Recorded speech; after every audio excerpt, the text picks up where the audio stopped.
Welcome to The Savage Truth with Cicely Davis. I am your host, Cicely Davis. Today I'm going to share with you a story.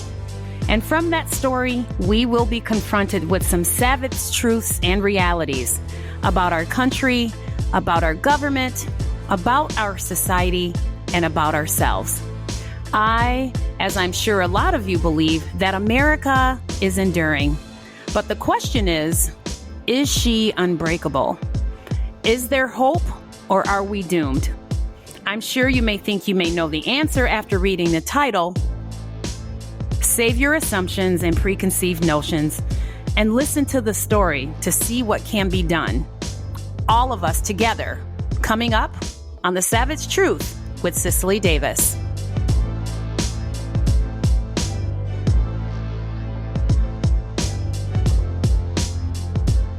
Hello, everyone, and welcome back. I am Cicely Davis, and welcome back to The Savage Truth.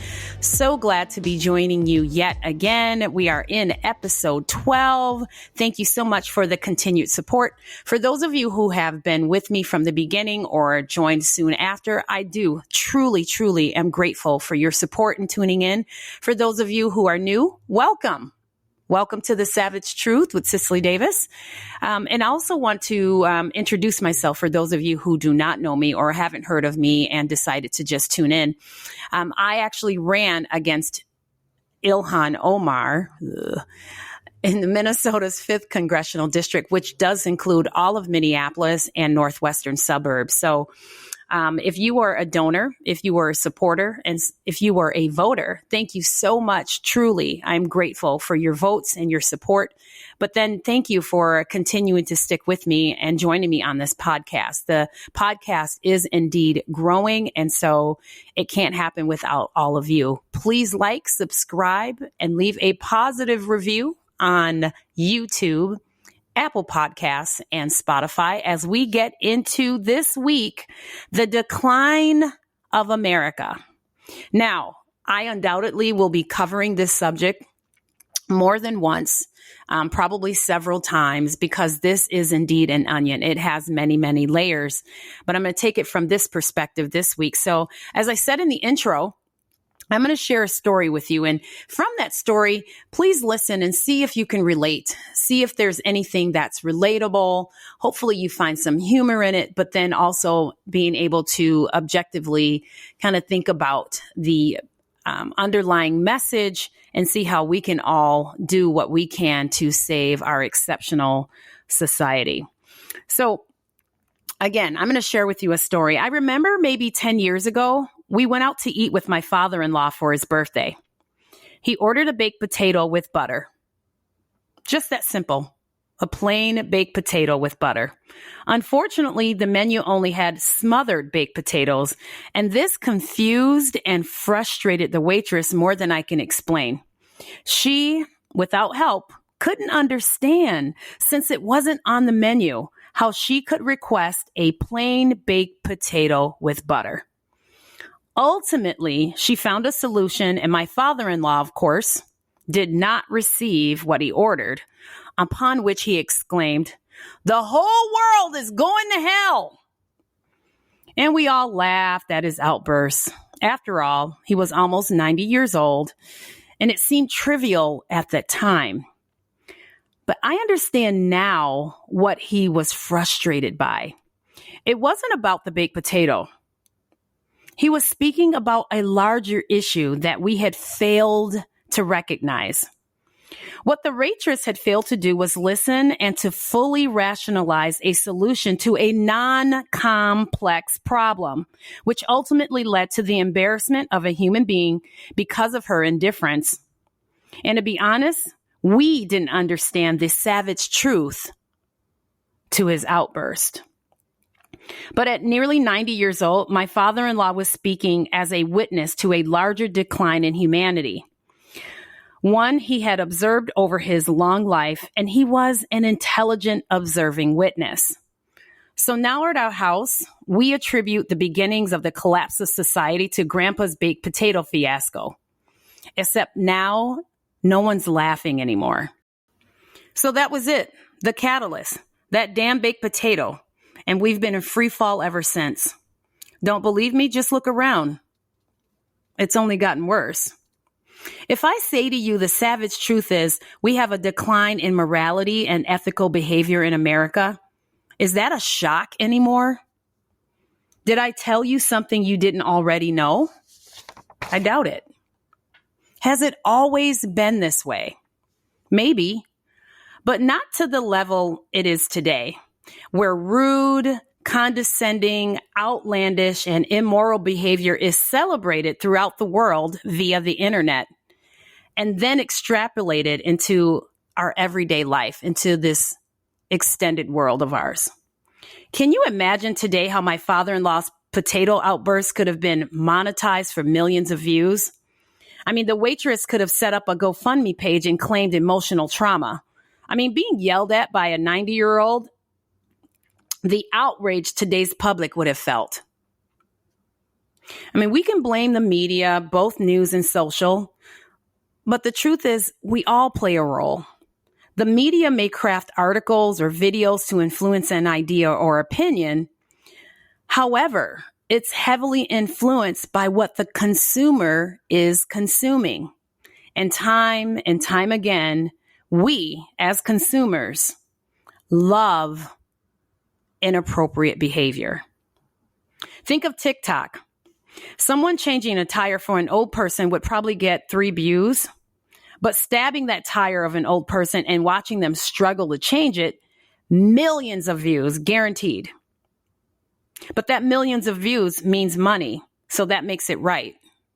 Right? I don't think so. I mean, we still continue to tune in, right? We love trash TV. We still gather around the TV to watch Real Housewives. We still tune in to watch the return of Jersey Shore and the Bad Girls Club. And we love to tune in and listen to and talk about celebrity gossip channels. I mean, we all do it. We've gotten so far lost that we don't even know what right and wrong is. Both the government and the media have done a commendable job of dividing Americans into 2 distinct right-fighting camps. And we've played right along. Today, millions of Americans define right and wrong as subjective, that each person defines what is moral or immoral based on their own unique situation. And what's really disturbing as Americans is that we no longer commonly share an accepted standard of behavior. The decision of what is right or wrong now depends on the individual. When right and wrong can differ from person to person, what exactly is the standard? I mean, stealing supplies from work? I mean, it's a big corporation. They won't even notice it. How dare you imply that I'm a thief? Lying or backstabbing to get a promotion at work? I just knew I was the better leader. My team needs to respect my ambition. Running a red light? I was in a hurry, and you should have paid more attention. And while these are just examples, the abundance of children born to unwed mothers, the amorality of public education, growth of crime, decline of civility, and general lack of integrity demonstrate the reality of the decline of morality. And where is this all leading us? To hell in a handbasket is what my father-in-law would have said. And he's not far off. How are we supposed to live together in such an environment? The simple answer is we can't. Or at least I don't think so for very long. We're heading towards a societal collapse. I'm not kidding. The United States of America is like a ticking time bomb. We're losing our cultural identity. Many people don't feel proud to be an American. They're embarrassed. They don't embrace the red, white, and blue. They don't tout the anthem. They don't put the flag out in front or at their desks or in their cars or wear American flag t-shirts, right? We're seeing a lot less of that. We need to return to teaching our children the importance in the values and the behaviors and the norms of a foundational American society. We're suffering from social complexities. We've made society so complex, it's hard to navigate through, and we're constantly threatened with miscommunications and differences in perception.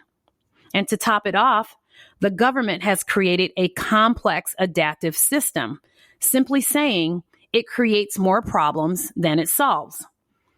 Our return on investment is poor. We've elected poor leaders who deliver poor results.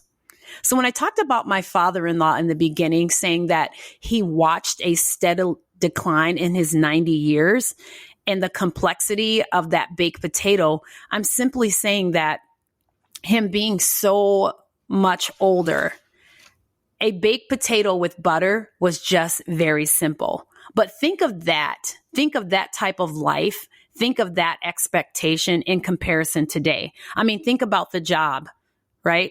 You have coworkers and constituents walking around. They have on name badges, and underneath is she, her, hers, he, him, his, they, them, their, right? And you're pangendered or, transgendered or pansexual or asexual. The bathroom is complex. The dressing room is complex. I mean, it's just all become so complicated where that plain baked potato is actually now an inconvenience. I mean, things as simple as buying a pair of jeans. I right now work in a retail store, and I can't even tell you how many different pairs of jeans there are. Now, on one sense, it's American to have variety. I'm not at all knocking, but think about that.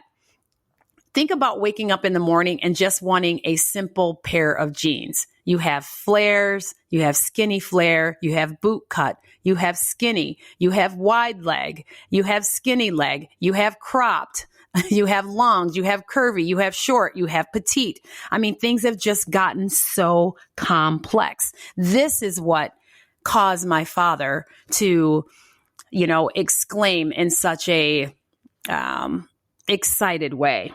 Right? He was just so frustrated about his potato. As a society, we have become so fragile. Our founding fathers understood this and set in place a constitution and separate branches of government to protect us. But who were they protecting us from? Ourselves. And yet, here we are, slowly tearing apart the only thing that holds us safe. They understood the necessity of checks and balances because of the selfish ambition and ego of man.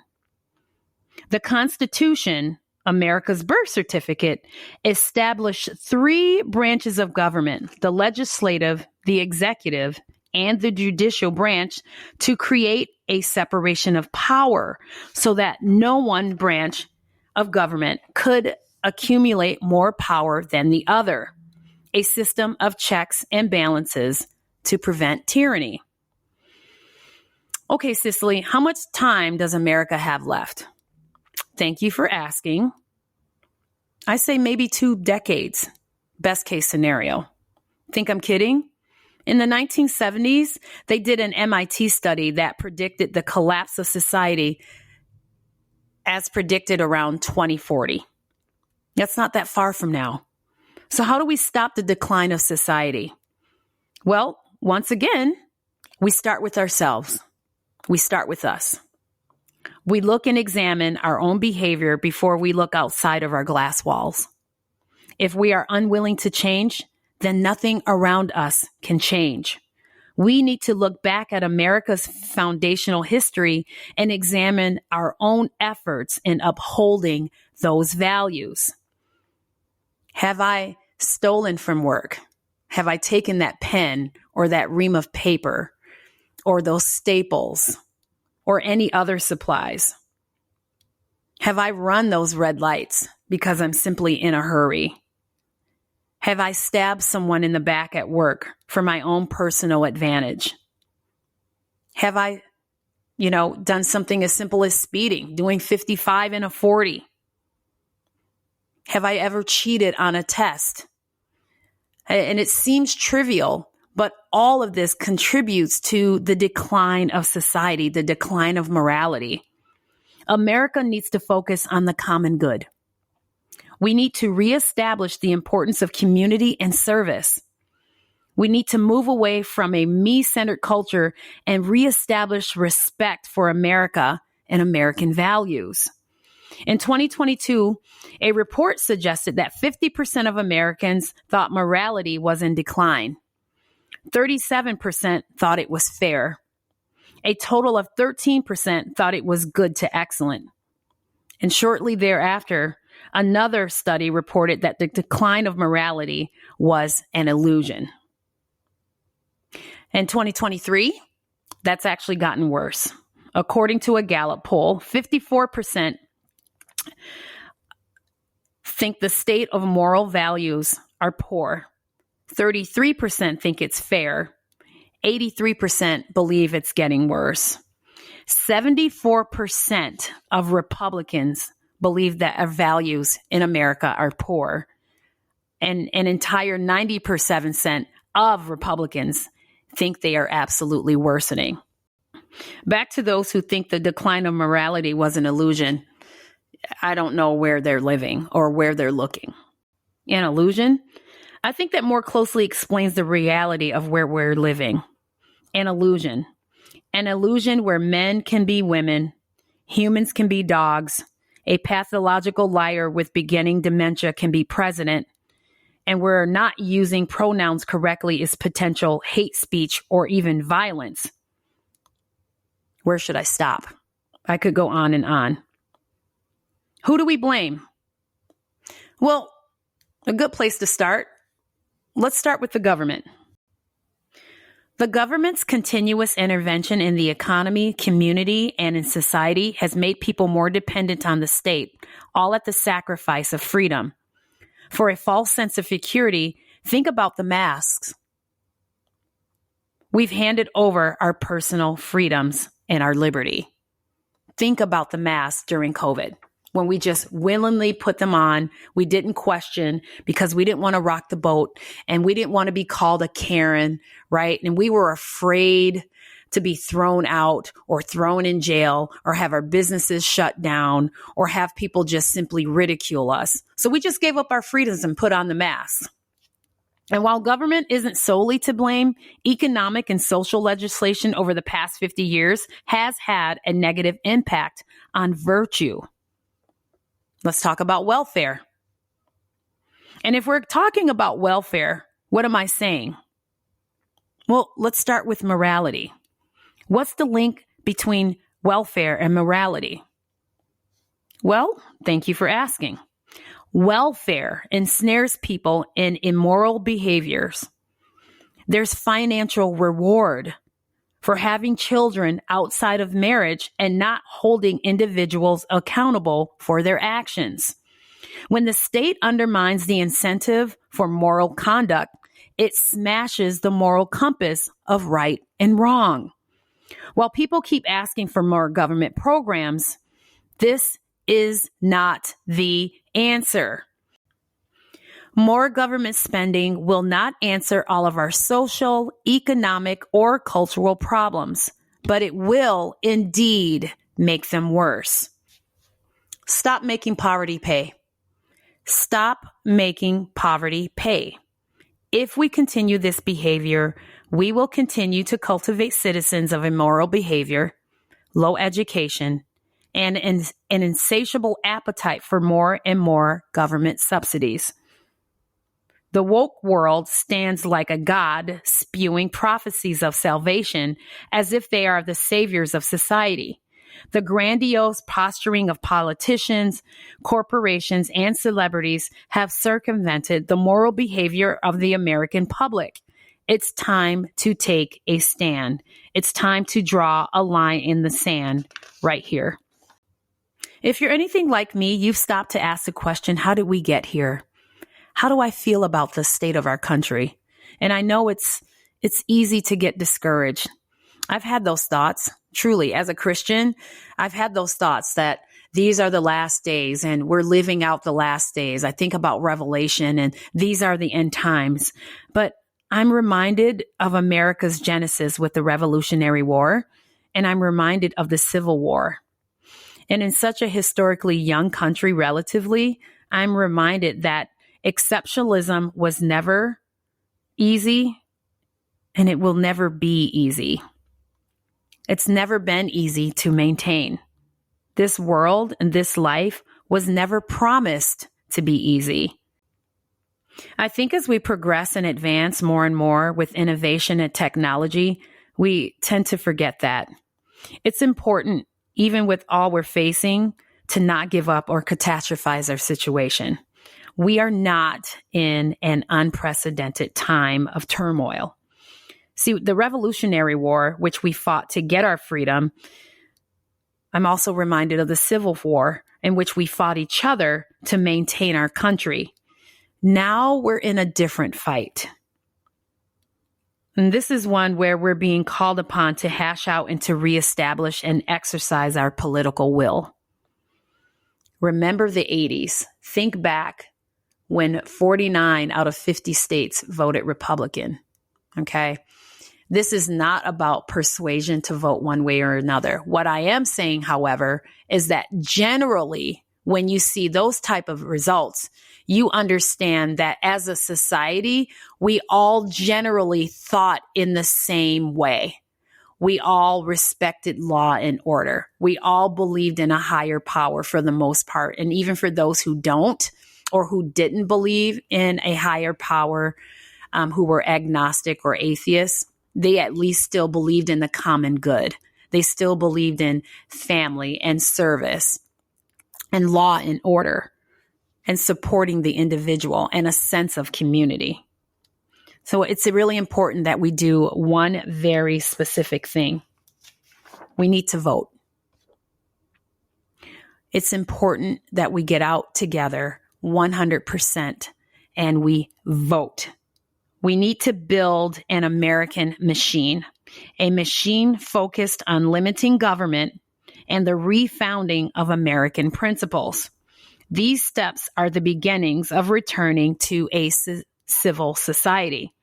We need to vote back control of America and get the government out of the business of charity.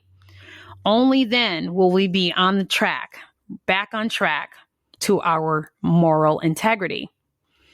Then we begin as our founding fathers intended. We will rebuild into a civil society that adopts a standard of moral behavior, responsibility, and kindness. And if we can't do that, if we fail to do that, if we can't collectively come together and figure out how to stand against all these complexities, all these ridiculous challenges, all of this confusion, this immorality, we can't get back to traditional values, then perhaps maybe we don't deserve to be a Republican form of democracy. In America, where a man can order a baked potato with butter for his birthday and get it delivered with a cheerful American smile. Please like, subscribe, and leave a positive review on YouTube, Spotify, and Apple Podcasts. And remember, everyone, be strong, be brave, be faithful, be true. I'm Cicely Davis. Till next episode. The Savage Truth with Cicely Davis is a production of Front Page Magazine and the David Horowitz Freedom Center. Reproduction of this podcast without express written consent is prohibited.